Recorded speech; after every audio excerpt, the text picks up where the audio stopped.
नमस्ते, हरिओम।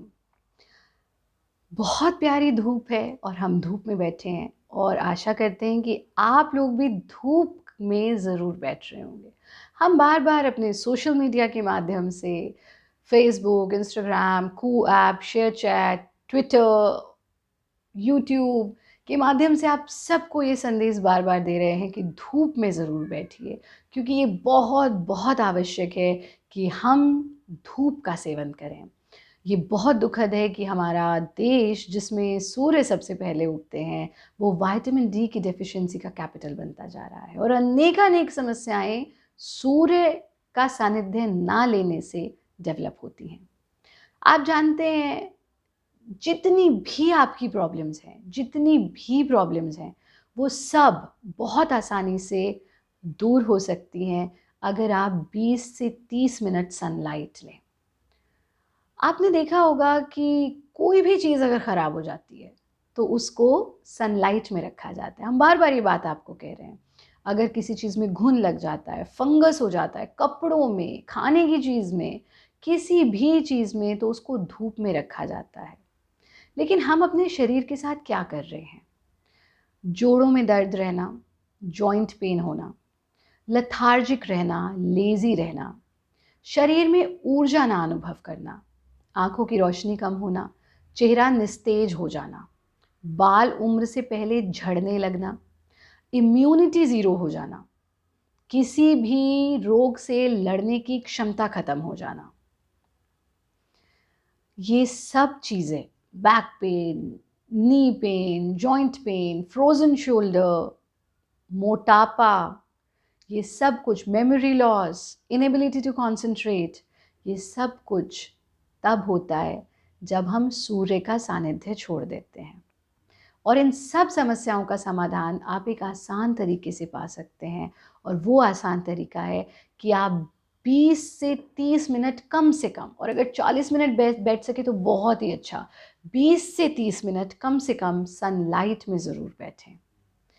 इस उपाय में आपको कोई पैसा नहीं खर्च करना पड़ेगा, आपको किसी डॉक्टर के पास नहीं जाना पड़ेगा, आपको किसी से कंसल्टेंसी नहीं लेनी पड़ेगी। सिर्फ़ आपको 20 से 30 मिनट अपनी दिनचर्या के निकालने हैं, वो काम करने के लिए, जो काम करने से आप पूरी तरह से स्वस्थ हो सकते हैं। अब प्रश्न उठता है कि आचार्य जी, धूप में बैठ के करें क्या? आप कुछ भी कर सकते हैं। You can read, you can write, you can speak to people, you can work. कुछ भी कर सकते हैं आप सनलाइट में बैठ कर के। लेकिन अगर आप सनलाइट में बैठ कर के थोड़ा ध्यान कर लें, थोड़ा प्राणायाम कर लें, आप सूर्य नमस्कार कर लें, तो वो अति उत्तम है। लेकिन अगर आप बिज़ी हैं, तो आप अपने बाकी कोई भी काम, आप सब्जियां काट सकते हैं धूप में बैठ कर के। और ज़रा थोड़ा पीछे जाते हैं, आपको ध्यान होगा जब हम लोग छोटे हुआ करते थे तो हमारी माताएं धूप में ही बैठ कर के सब्ज़ी काटती थीं।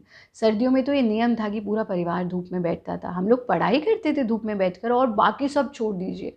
तो हम खरबूजे के बीज, खरबूजा खाते थे, उन बीजों को हम धोते थे, वो धूप में सूखते थे और धूप में बैठ कर के हम उन खरबूजे के बीजों को खोलते थे और उनका सेवन करते थे। सोचिए हम कितनी कितनी कितनी महान संस्कृति से आते हैं। इतना बड़ा विज्ञान कि वो जो खरबूजे के बीज हैं, जिसको, जो सेहत की खान है, हमने बीज खाने छोड़ दिए। ये जो सीड्स होते हैं, इनमें विटामिन बी 17 होता है।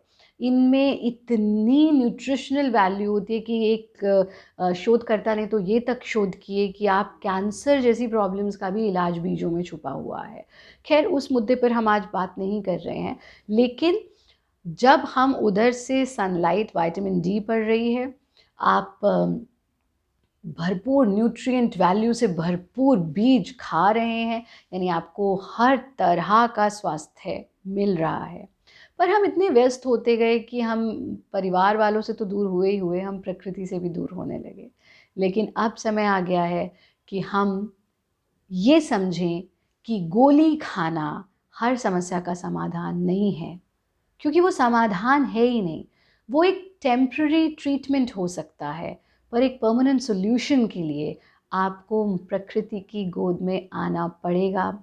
आपको माँ प्रकृति के साथ समय बिताना पड़ेगा, आपको प्राकृतिक जीवन जीना पड़ेगा और आपको सूर्य देव के आगे झुकना पड़ेगा, सूर्य के सानिध्य में रहना पड़ेगा।